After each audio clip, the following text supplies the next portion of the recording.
I'm excited to get to talk about two of my favorite topics at once, machine intelligence and robots. They go together pretty well, but they're not the same thing. You can definitely have one without the other. First, some disclaimers. I'm not going to give you the answer to human level intelligence. I would if I had it, but I don't. Next, these are my own personal opinions. They're definitely not those of any current or former employer, and they don't reflect those of many experts in the field. Take them with a huge grain of salt. If they are useful, you're welcome to them, and if they're not, please discard them. Also, this story that I'm going to tell you is not rigorous. It doesn't have any equations, it's conceptual, and I just intend it to start a discussion and foster ideas. Throughout this presentation, we'll be talking about intelligence. The working definition that I propose is that it's a combination of how much one can do and how well one can do it. Notionally, you could be extremely good at only one thing and not be that intelligent. Also, you could do many things, but do them all very poorly, and also not be that intelligent. Intelligence is the combination of being able to do many things and to do them well. This is a functional definition of intelligence. There are many other potential definitions. Some of them can be measured experimentally and some can't. This particular definition has the advantage that if we wanted to reduce it down to a measurable set of tasks, we could. Because it is, at least in theory, observable, this allows us to have a scientific discussion about machine-level intelligence. It lets us form hypotheses that we could potentially falsify, and it lets us compare the relative intelligence of two separate agents. In short, it's practical and useful. Undoubtedly, some will find it philosophically unsatisfying. That's a separate conversation, but one that I would be happy to have in another forum. Using fake math, we can say that intelligence equals performance times generality. It's only fake because we haven't defined performance or generality yet. But assuming we do, you can imagine plotting them and putting them on a set of axes, like this. Although we haven't defined it quantitatively for human performance, what I would like to propose is that human performance is the level at which a human expert can do something. This can be measured in lots of different ways.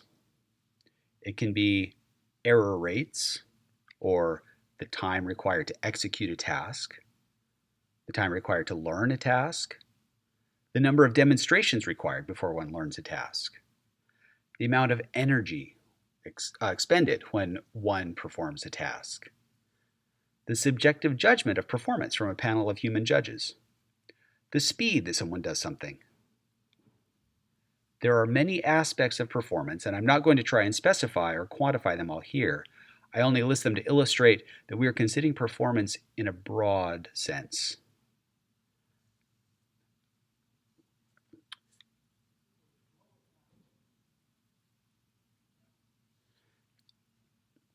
We're considering performance in a broad sense rather than in a narrow machine learning accuracy leaderboard sense. If we consider human level performance to be something of a baseline, we can place it on our x-axis and then chop up the rest of the axis in equal increments. We'll make this a logarithmic scale to enable us to compare a very wide range of performances. Equal steps along this axis represent equal multiplicative factors of change. Human-level generality is the set of all the tasks that humans can do and have undertaken. These include things like writing stories, cooking pies, building cities, gathering and transmitting information all around the world, and even exploring the origin of the universe. It's a very broad set of activities. We can represent human-level generality on the y-axis. Roughly, this is the set of all tasks that a human or group of humans can do. We'll make the y-axis logarithmic as well, so an equal interval is a factor of 10 in performance, either multiplied or divide, depending on whether you're moving up or down. So human intelligence can be notionally represented by the area that's entailed by this point. Just want to point out there's no reason to believe that machines might not exceed human performance in some areas. Humans have a number of limitations that are built into the way in which we've achieved our intelligence through evolution. Things that may have been very useful at one point or may be useful broadly, but now may not be useful in pushing the limits of intelligence. Things like limited attention, instinctive drives, how every part of us fatigues, and a host of cognitive biases, all of which put some distance between us and perfectly rational or perfectly efficient or optimal behavior. Machines, by comparison, have a more nurturing environment in which to take root. They don't have to evolve. We're trying everything we can to encourage them. Now you can imagine on the performance generality axis another agent that can do a much larger set of tasks than humans, although do them all more poorly than a human could. So it might look like this. The area under that triangle, the overall intelligence, would still be comparable to that of a human. So we would call that human level intelligence also. You can also imagine an agent who can do a subset of the tasks that humans do, but do them so very much better that the area under that rectangle is also about the same as a human's. So again, human level intelligence. Now, if we take the set of all of these agents that have about the same area under their intelligence rectangle, then we get this curve representing human level intelligence. Any agent who falls along that curve would be comparable to a human. Any agent down and to the left of it, subhuman intelligence, and any agent up and to the right, superhuman intelligence. Now let's look at a few agents that you might be familiar with and see where they fall in this scheme. Chess-playing computers have been around for going on 30 years now. I should say world champion chess-playing computers have been around for almost 30 years. IBM's Deep Blue beat Garry Kasparov in 1989. This was a task that people assumed computers would have a very tough time with. It involved planning, strategy, thinking, mental models of your opponent. It seemed to take in the very peak of human cognition, and it seemed unlikely that such a thing could be done by a fancy calculator. But it did, and now a chess program running on your phone can do about the same as Deep Blue did. The current state of the art is a program called Stockfish, which has an ELO rating, which is like a chess skill score, of 3447. Compare this to the top-rated human player of all time, Magnus Carlsen, who achieved a 2882. The program and the human are not even comparable. They're not even close. It's worth noting that Stockfish is an open source project with code freely available and has a number of contributors scattered around the globe. Now, in terms of generality, Stockfish understands the rules of chess, and in fact, it understands them very well. It has a bunch of hints and tips and tricks built in by humans that are specific to chess. It uses a point system to evaluate pieces based on where they are and what the stage of the game is. It uses a full table of endgames. Once there are just a few pieces left on the board, the number of possibilities for how the game will play out are few enough that they can be completely enumerated. So there's no search, there's no solving, there's just essentially looking up in a giant table and figuring out what to do next. There are hand-tuned strategies for each phase of the game, and then what the computer does is uses tree search to evaluate future moves. Each choice of move is a branch on this tree, and it can look and say, for each move, what's the likely outcome? For each of those outcomes, what are the possible moves my opponent can make? For each of those outcomes, then what are my possible responses? And by fully going down this branching tree and looking at all the possibilities, the program can then figure out what its best choice is. Now, one of the things that makes Stockfish so clever and good at its game is it's very good at pruning this tree and ignoring moves that are unlikely to lead to any good end and not exploring them very far.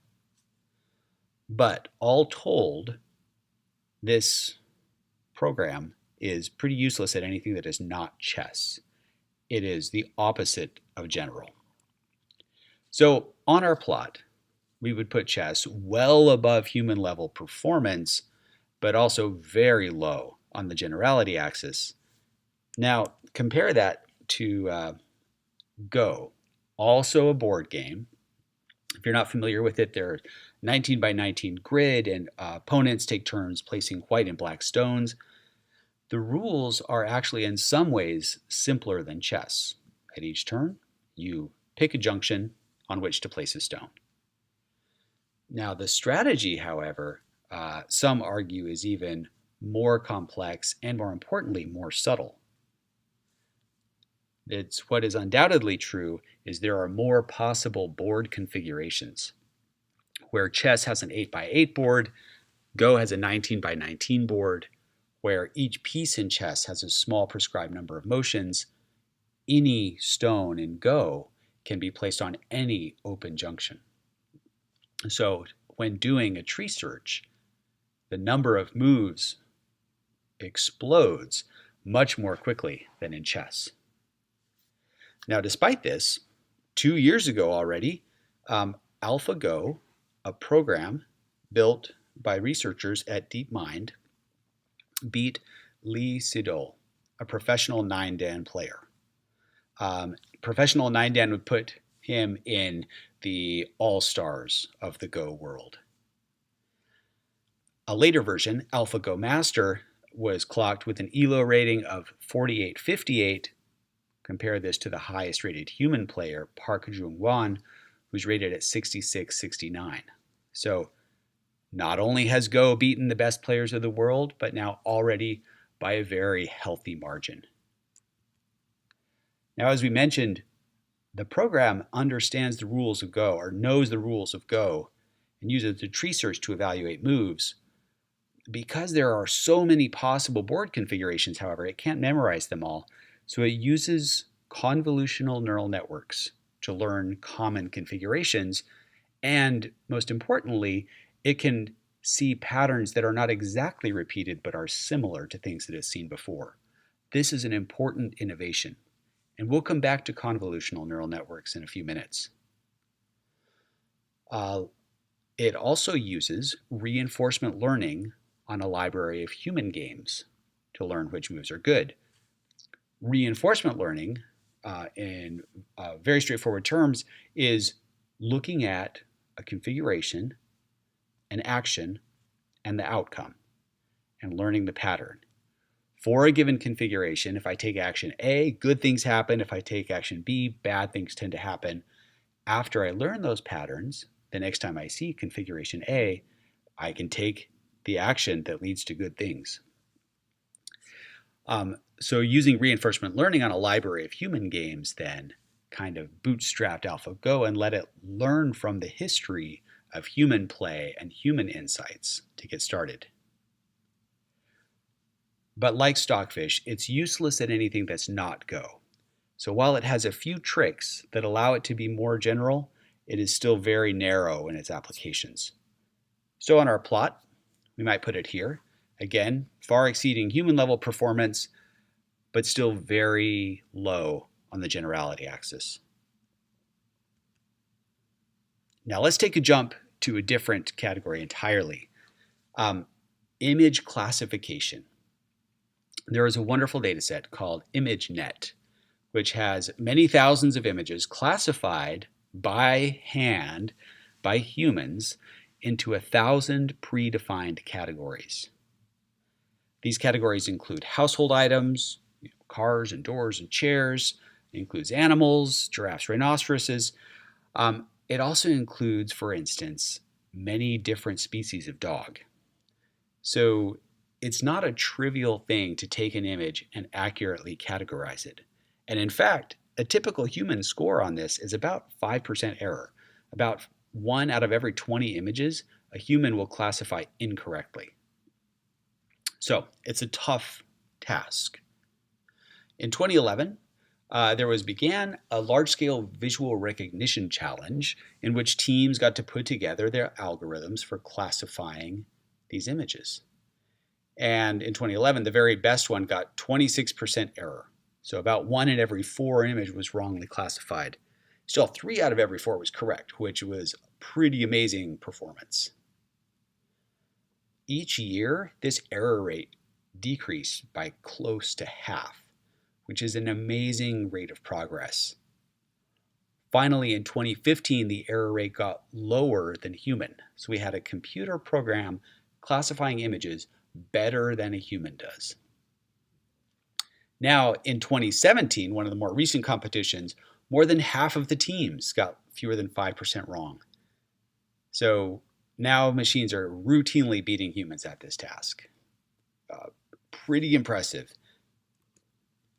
In terms of generality, this task is definitely harder, more general, more challenging than a board game.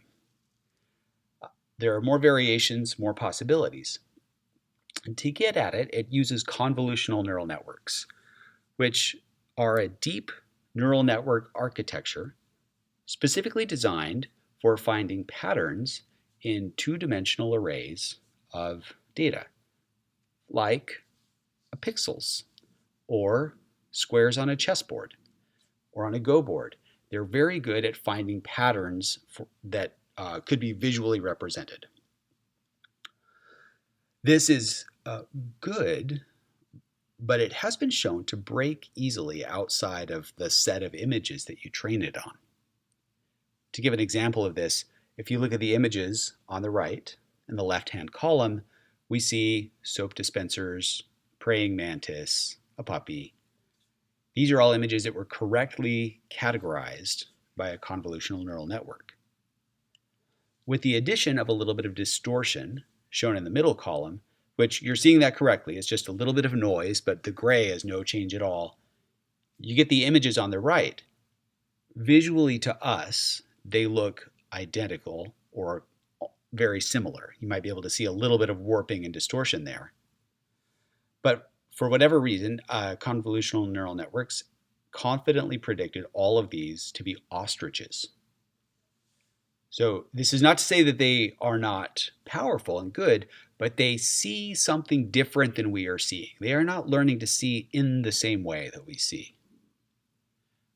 Since then, the fragile nature of convolutional neural networks has been demonstrated through other ways. In some images, changing a single pixel, the right pixel to the right value, can change how that image is classified.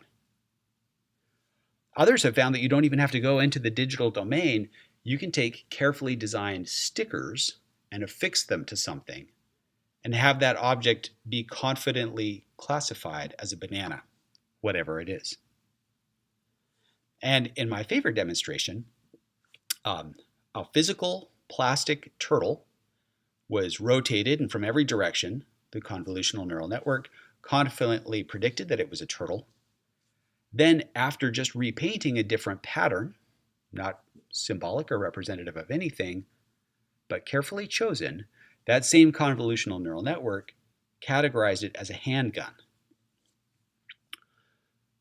These examples show that, at least as currently done, our image classification generality is not quite where we would like it to be.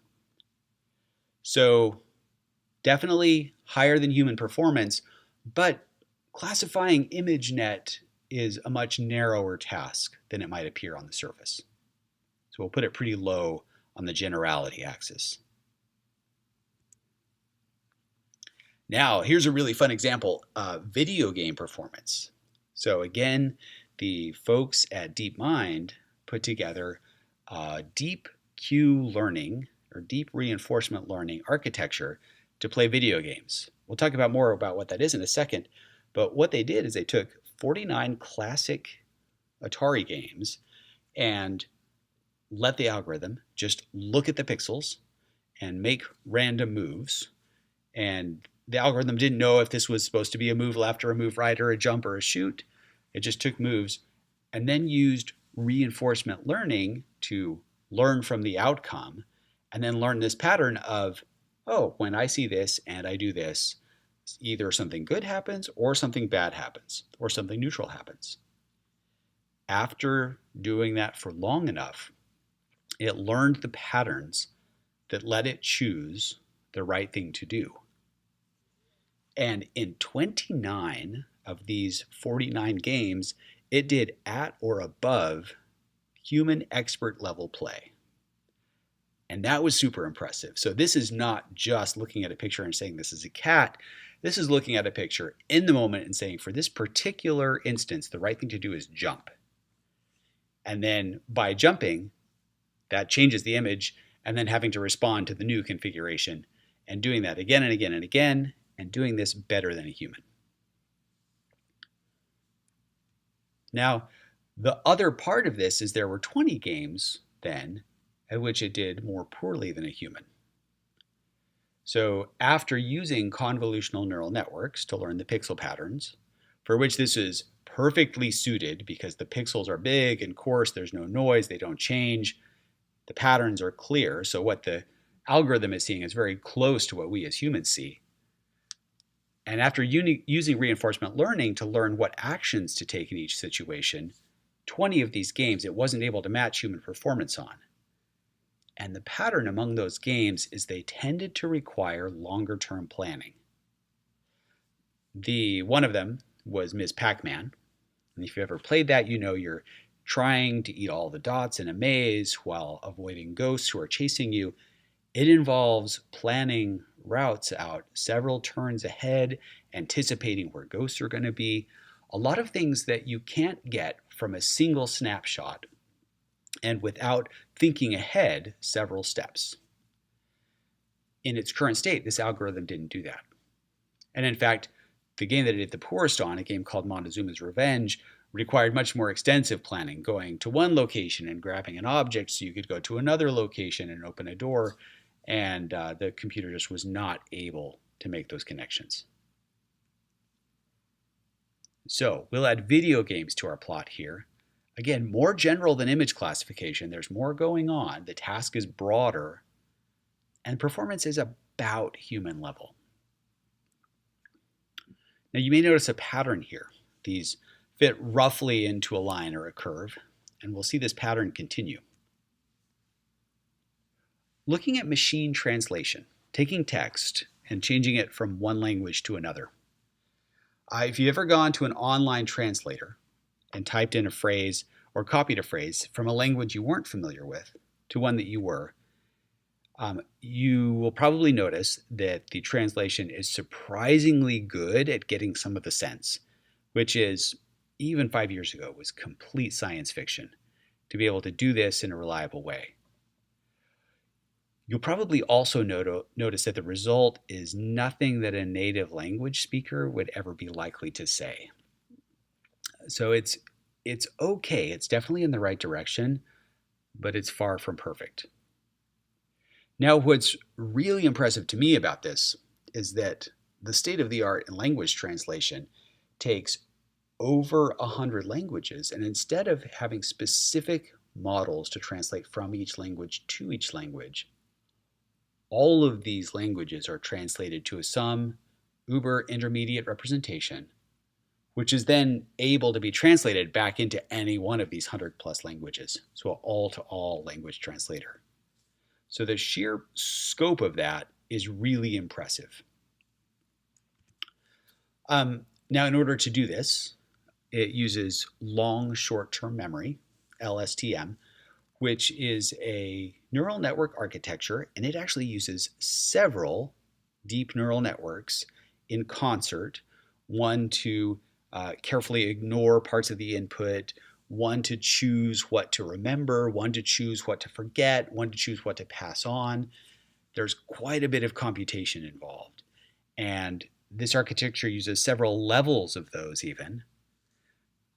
So the amount of effort and computing power thrown at this in general is, if we use one of our metrics as efficiency, it's a little bit, could be considered a little bit of a hit, in addition to the inaccuracies.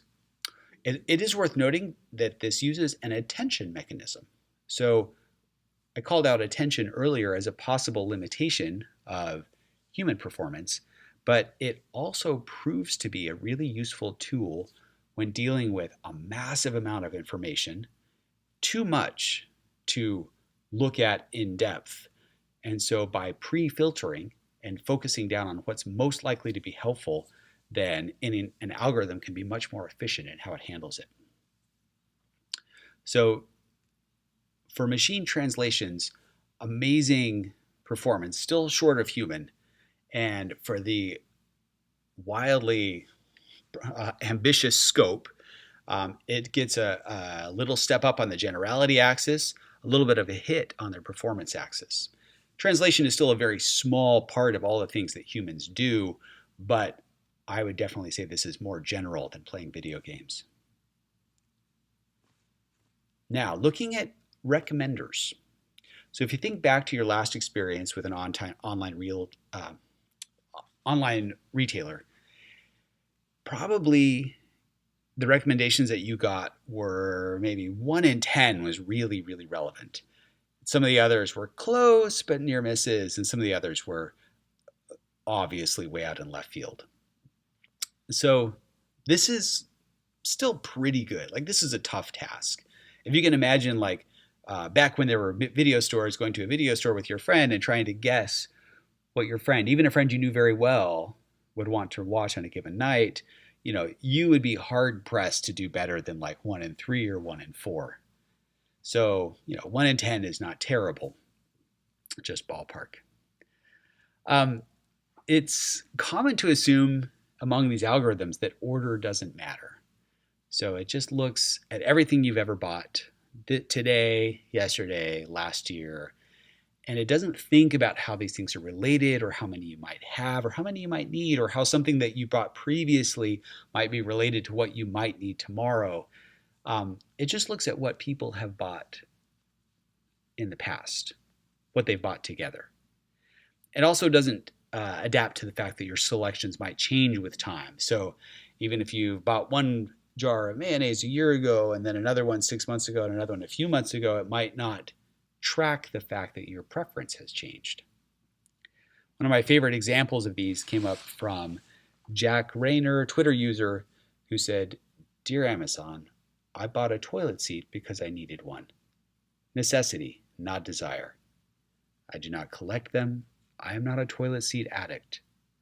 No matter how temptingly you email me, I'm not going to think, oh, go on then, just one more toilet seat.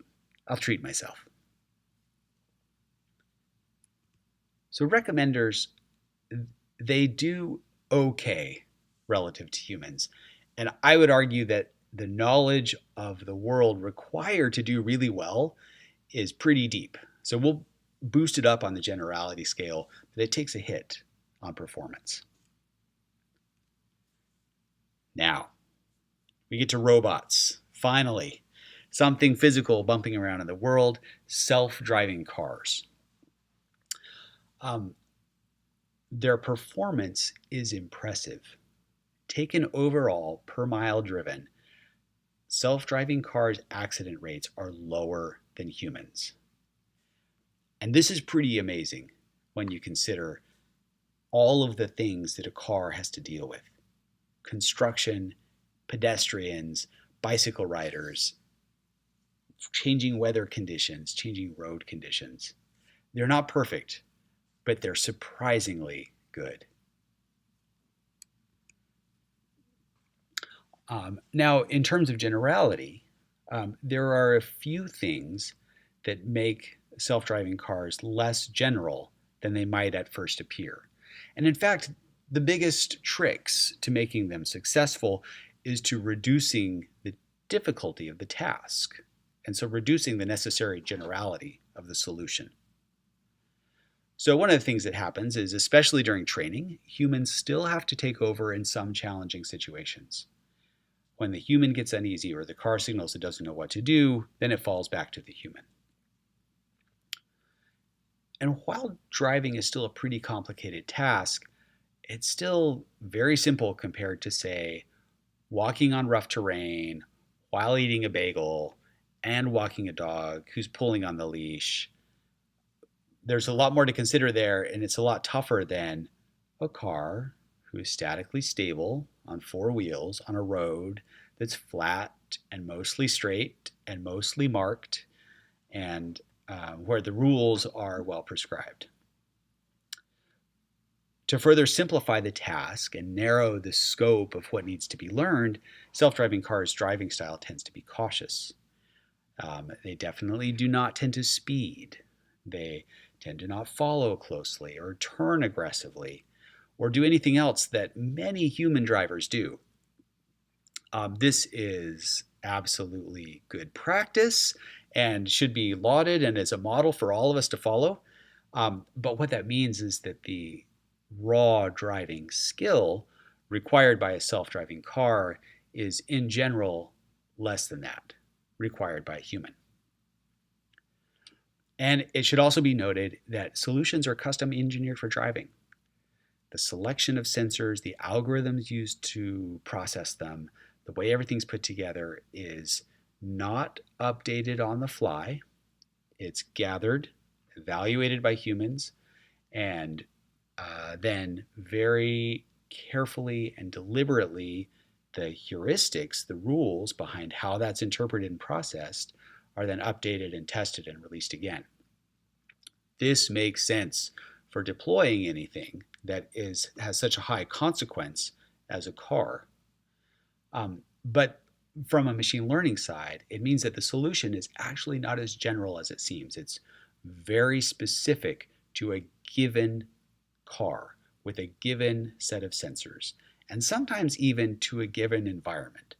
Some self-driving cars, at least early failures, had to do with being deployed in climates that they weren't familiar with, for instance.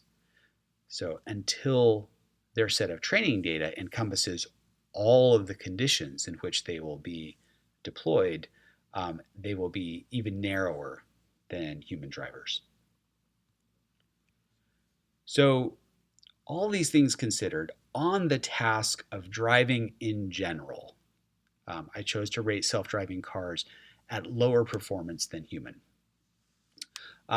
Still, it's physical interaction and it's interaction with other people and other cars. So it's quite a lot going on and definitely more complex than machine translation or even recommendations.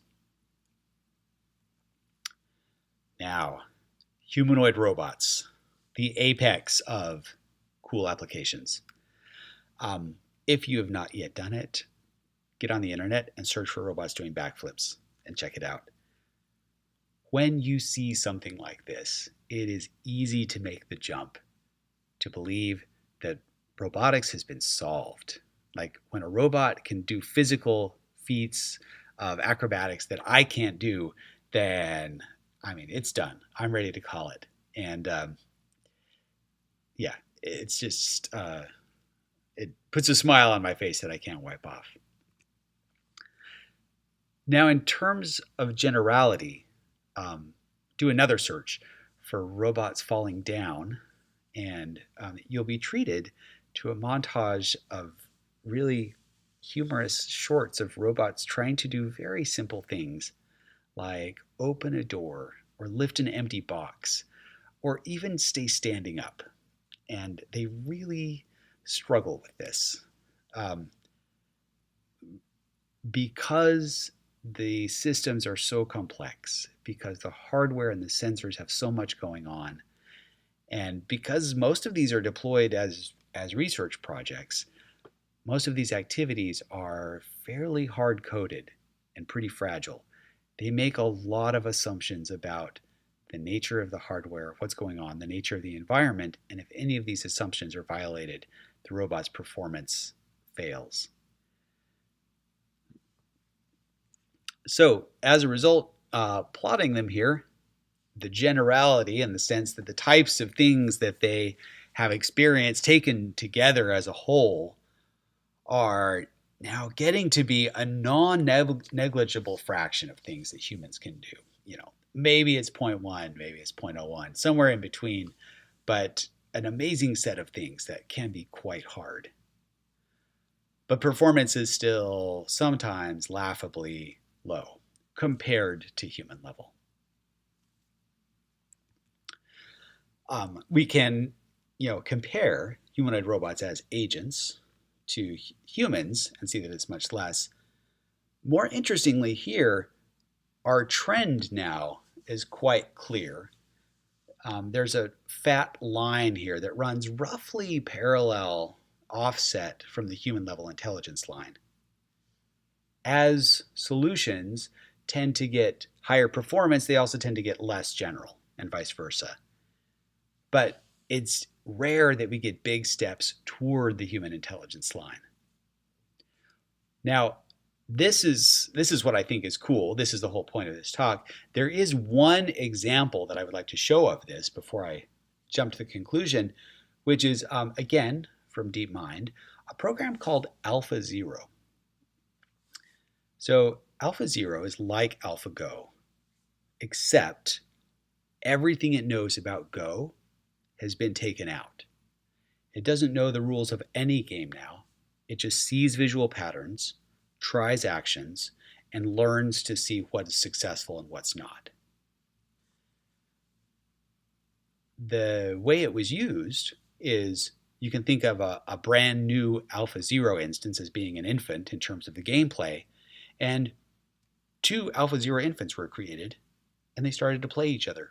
One was allowed to learn, the other one was not. So the one that learned gradually got just a little bit better, stumbling into some good moves by accident, until it became an okay beginner player of the game. Then it cloned itself. One of the 2 learned, the other did not, and they played and played until the one became an intermediate level player of the game. And it repeated this process of cloning and playing itself, with one learning and the other not, and used its intermediate steps as scaffolding to get better and better. And it turns out that when using this approach with Go, within 4 hours, it was as good as the best human player. And within 8 hours, it had beat the previous best computer, its uncle, AlphaGo.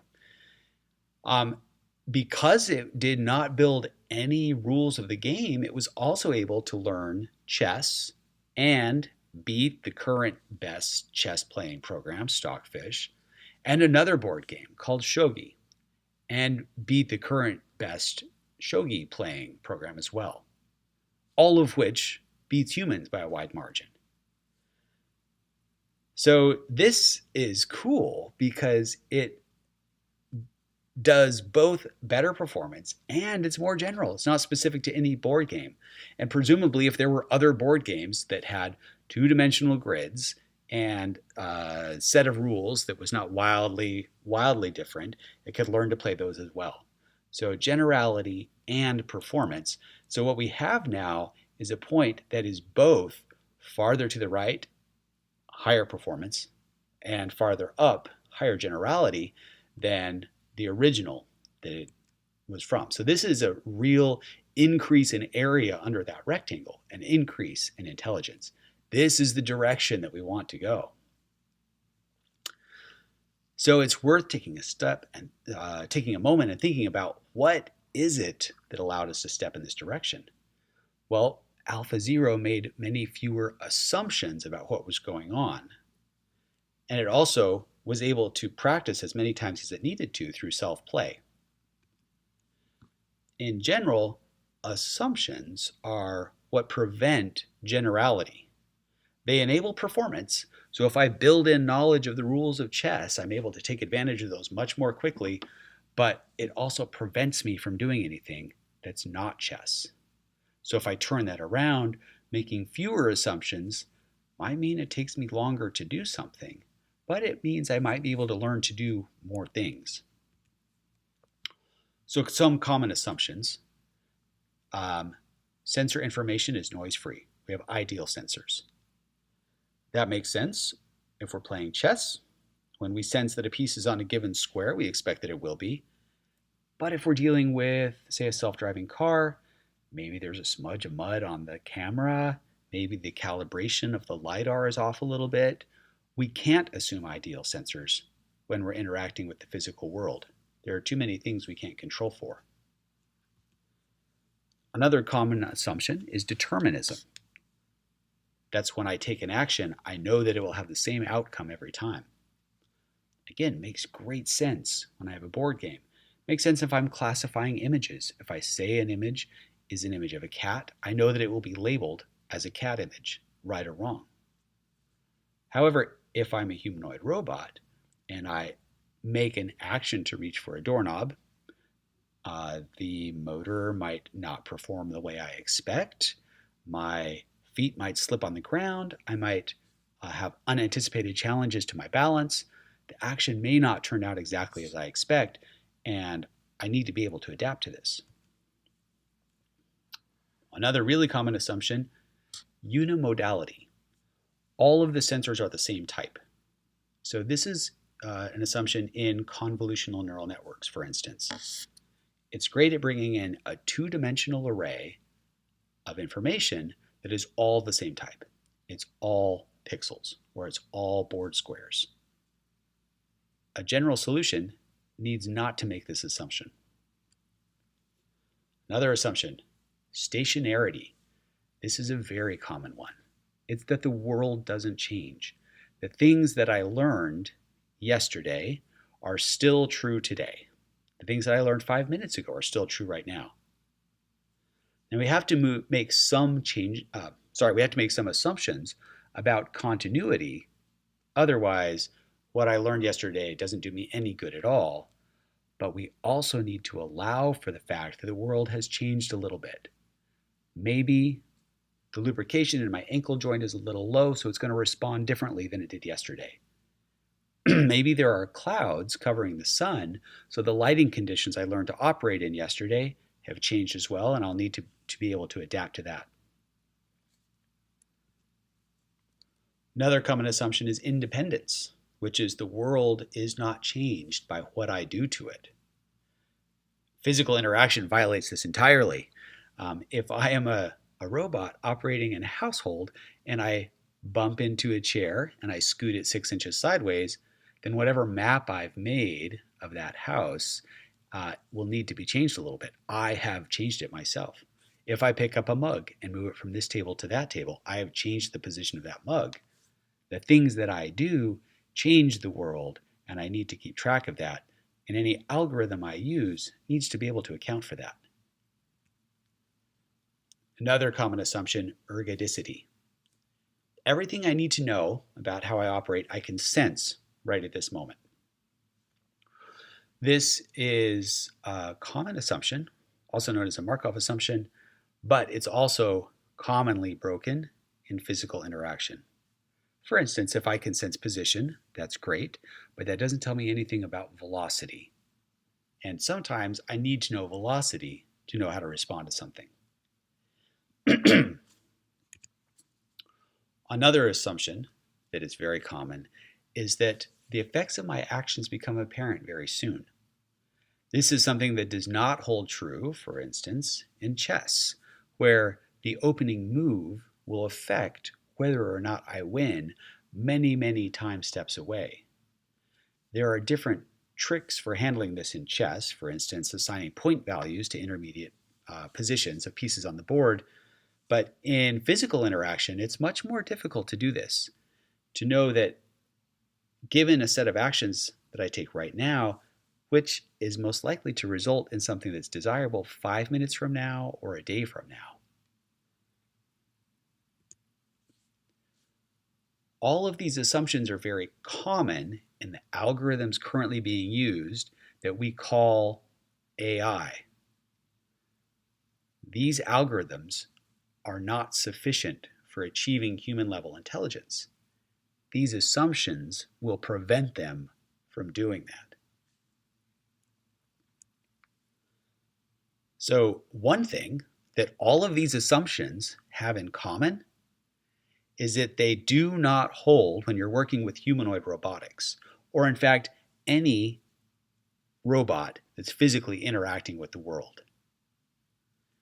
So my proposal is that focusing on physical interaction is a great way to force us to confront these assumptions, to find out which ones we can bend, to find out which we can avoid altogether, and to drive us to create algorithms that are less fragile and able to accommodate a much more general set of tasks. That will then take us one step closer to human level intelligence.